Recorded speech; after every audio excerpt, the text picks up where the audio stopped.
अस्सलामु अलैकुम वरहमतुल्लाह।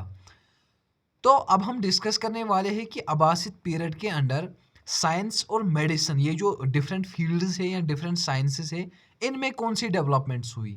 आपको बता दूं पहले ही कि हमने पहले भी पढ़ा जिसे एजुकेशन और लिटरेचर में जो डेवलपमेंट्स हमने पढ़ा तो उसमें भी हमने इसका थोड़ा सा पढ़ा, थोड़ा सा क्या हमने बहुत पढ़ा। तो अब हम थोड़ा सा इसके बारे में, क्योंकि ये क्वेश्चन आता है तो इसके बारे में हम थोड़ा सा डिटेल में पढ़ेंगे। अगर हम देखें कि साइंस और मेडिसिन में कौन सी डेवलपमेंट्स हुई, अगर हम देखें कि जो अब्बासिद कैलिफेट है, अब्बासिद डायनास्टी है, इन्होंने साइंस और मेडिसिन में यानी कि इन्होंने किन्होंने अब्बासिद पीरियड के जो स्कॉलर्स थे उन्होंने मेडिसिन और साइंस में सेवरल कंट्रीब्यूशंस की। जब गोल्डन स्पेशली अगर हम देखें इस्लाम की जब गोल्डन एज थी तो उस वक्त क्या हुआ, उस वक्त जो जितने भी स्कॉलर्स थे उन्होंने सेवरल कंट्रीब्यूशंस की, जिनकी वजह से क्या हुआ कि ह्यूमन नॉलेज जो थी वो इन्फ्लुएंस हुई। यानी कि मेरे पास अगर साइंटिफिक नॉलेज थी तो उस वक्त जब गोल्डन एज थी इस्लाम की, यानी कि ड्यूरिंग अब्बासिद पीरियड, तो उस वक्त क्या हुआ जब मेडिसिन और साइंस में इजाफा हुआ, इसकी एजुकेशनल डेवलपमेंट हुई या इसके इल्म में इजाफा हुआ, जब लोगों के पास ज़्यादा ज़्यादा एजुकेशनल नॉलेज आ गई, तो उस वजह से क्या हुआ कि ह्यूमन आई या ह्यूमन माइंड वो एनलार्ज हो गया। और इसके पीछे क्या रीज़न है? First of all the reason behind the science and medicine और the development of science and medicine is the translation movement.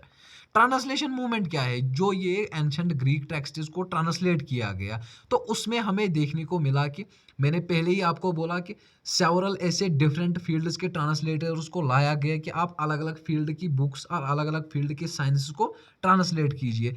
तो उसी में क्या आया कि एक फील्ड था साइंस मेडिसिन, तो वही जब ट्रांसलेशन उनकी टेक्स प्लेस हो गई तो वो जो पर्शियन में लिखा गया था तो अब वो अरबिक में आ गया, तो ओब्वियसली लोगों के पास नॉलेज ज़्यादा आ गई। यानी कि अब वो बात समझ सकते थे, हर वो नॉलेज अडॉप्ट कर सकते थे जब वो उनकी नेटिव लैंग्वेज में आ गई।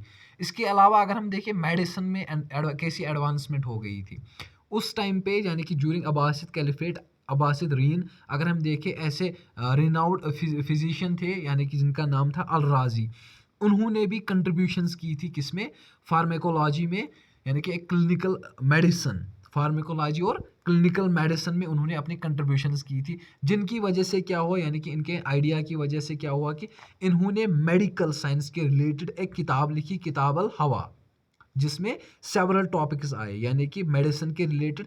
उसमें इस किताब ने, इस बुक ने बहुत सारे टॉपिक्स को कवर किया। इसके साथ अगर हम देखें इब्न सिना भी एक यानी कि हम बोलेंगे एक मेडिकल स्कॉलर थे, जिनको कहा जाता है कि कैनन ऑफ मेडिसिन के ऑथर है ये। इन्होंने भी एक बुक दी थी।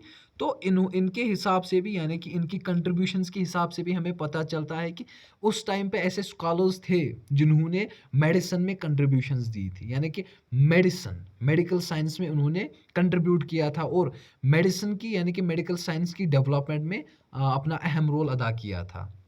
इसके अलावा अगर हम देखें मैथमेटिक्स और एस्ट्रोनॉमी, ये दो अलग सब्जेक्ट्स है, तो इनकी वजह से भी क्या हुआ कि वहाँ की मेडिसिन और साइंस में या साइंस और मेडिसिन में डेवलपमेंट्स हो गई। कैसे? अगर हम देखें उस टाइम के स्कॉलर थे अल ख्वारिज़मी, जो एक रिमार्केबल मैथमेटिशियन थे, उन्होंने भी फाउंडेशन डाली किसकी, अलजबरा की। टर्म अलजबरा की फाउंडेशन उन्होंने डाली, जो कहाँ से डिराइव किया गया था, यानी कि ये टर्म अलजबरा कहाँ से डिराइव किया था, उन्हीं की बुक से उन्होंने डिराइव किया था, अपनी बुक से, जिसका नाम क्या था, सॉरी बहुत बड़ा नाम है तो इसलिए थोड़ा सा प्रोनाउंसिएशन में गड़बड़ हो सकता है। किताब अल मुख्तसर फ़ी हिसाब अल जब्र वल मुकाबला, मुकाबला, तो ये इनकी बुक थी, इन्होंने इसी से अलजबरा टर्म को और अलजबरा टर्म को डिराइव किया था। इनके साथ साथ एक एस्ट्रोनॉमर भी थे उस टाइम के, रिनाउड एस्ट्रोनॉमर थे जिनका नाम था अलबतानी, और इन्होंने भी सेवरल कंट्रीब्यूशंस की थी। यानी कि अगर हम देखें जैसे मैथमेटिशियन थे, जैसे मेडिकल स्कॉलर थे, और इसी तरह से ये एस्ट्रोनॉमर थे, इन्होंने भी सेवरल कंट्रीब्यूशंस की। तो ओवरऑल अगर हम देखें कि मैथमेटिक्स और एस्ट्रोनॉमी भी ऐसे उस टाइम पे अब्बासिद डायनास्टी में ऐसे स्कॉलर्स थे, यानी कि मौजूद थे, रिनाउड प्रोमिनेंट स्कॉलर्स थे, जिन्होंने सेवरल कंट्रीब्यूशंस की थी किसमें, मैथमेटिक्स और एस्ट्रोनॉमी में। ऑप्टिक्स एंड फिजिक्स, अब हम देखें लाइट के बारे में, यानी कि ये भी एक साइंस है। सो साइंस ओबियसली ये मेडिकल साइंस है, तो इसके बारे में भी अलग-अलग जैसे स्कॉलर्स थे उन्होंने भी अपनी कंट्रीब्यूशंस की होगी। उसी टाइम पे यानी कि ऑप्टिक्स और फिजिक्स के रिलेटेड एक स्कॉलर थे इब्न अल हैथम, जिनको अल हैज़न भी बोला जाता है। इन्होंने भी सिग्निफिकेंट कंट्रीब्यूशंस की थी टू अंडरस्टैंड द लाइट, यानी कि लाइट को समझने के लिए इन्होंने सेवरल थ्योरीज प्रोवाइड की थी। और इनकी थ्योरीज किस पर थी? रिफ्रैक्शन और रिफ्लेक्शन ऑफ लाइट, जो हम आज भी पढ़ते हैं। इसके अलावा साइंटिफिक मेथडोलॉजी, अब हम बोलेंगे ये एक अनदर प्रोमिनेंट फैक्टर है जिस पर अगर हम बात करते हैं कि साइंस और मेडिसिन की डेवलपमेंट में हमें ये भी एक फैक्टर आता है कि साइंस और मेथडोलॉजी में भी उस टाइम डेवलपमेंट हुई थी। कैसे कैसे हुई थी? जो उस टाइम के स्कॉलर्स थे उन्होंने ज़्यादा जोर दिया था किस पर? एम्पेरिकल ऑब्जर्वेशन एंड एक्सपेरिमेंटेशन, यानी कि वो प्रैक्टिकल नॉलेज पर बिलीव करते थे। हर किसी चीज़ को वो प्रैक्टिकल लैंग्वेज में समझना चाहते थे। उन्होंने हर किसी चीज़ पर प्रैक्टिकली इंक्वायरी की थी, जिसकी वजह से क्या हुआ कि साइंटिफिक मेथड की फाउंडेशन पड़ गई, यानी कि हर किसी चीज़ को प्रैक्टिकल फॉर्मेशन में समझना।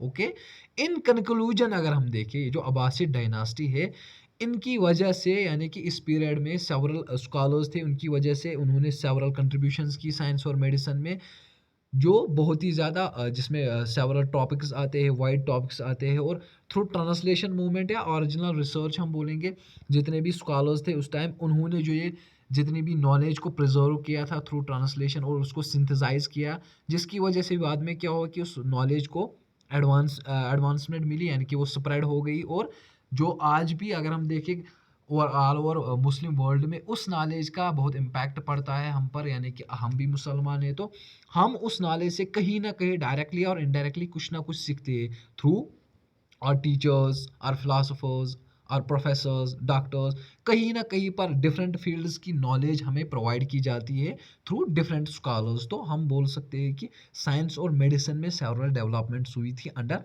Abbasid rule. तो ये था कंक्लूजन इसके बारे में, एक्सप्लेनेशन ओवरऑल साइंस और मेडिसिन में कौन सी डेवलपमेंट्स हुई थी। तो उम्मीद करता हूँ कि आप सबको ये अच्छे से समझ में आया होगा। तो इंशाअल्लाह मिलते हैं नेक्स्ट लेक्चर में नेक्स्ट टॉपिक के साथ। तब तक के लिए खुदा हाफिज़, टेक केयर।